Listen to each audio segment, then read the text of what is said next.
की शिवाजी राजांनी अफजल खानाला मारला ना, तो तलवारीनं मारला. शिवा हा कृपाणिकाग्रेण कुक्षावेव तमस्पृशत आकृष्यांत्राणी सर्वाणी सा कृपाणी विनिर्गता. ती परत येत असताना की आतडी घेऊन बाहेर पडली सगळे. मग त्याचं मुंडकंसुद्धा शिवाजी महाराजांनी उडवलं असं लिहिलं आहे त्याच्यात. मग बडा सय्यद आला, त्याचा हात जिवा महालाने वरच्यावर उडवला. शिवाजीराजे म्हणाले मीच मारतो याला म्हणून, पण तो जिवा महाला होता, त्यांनी हात वरती उडवून टाकला. महाराजांच्या हातात तलवार होती आणि अजून एक शस्त्र होतं. काय होतं माहीत नाही, कदाचित पट्टा असेल, आणखीन काहीतरी असेल. 2 शस्त्र होते पण एक तलवार होती, ही निश्चित.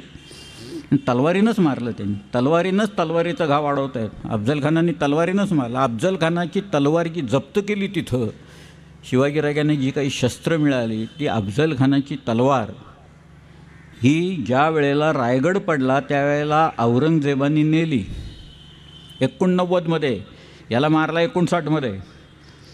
ती तलवार औरंगजेबाने 1689मध्ये नेली आणि शाहू महाराजांचं लग्न लावून दिलं. म्हणजे संभाजीराजांच्या चिरंजीवांचं लग्न ते मुघली कैदेत असताना ज्यावेळेला लावून दिलं त्यावेळेला त्यांनी 3 तलवारी औरंगजेबाने त्या शाहू महाराजांना दिल्या. त्याच्यात अफजल खानाची तलवार दिली त्यांनी, शिवाजी महाराजांची एक तलवार दिली आणि तिसरी स्वतःची एक तलवार दिली. अशा 3 तलवारी त्यांनी दिली.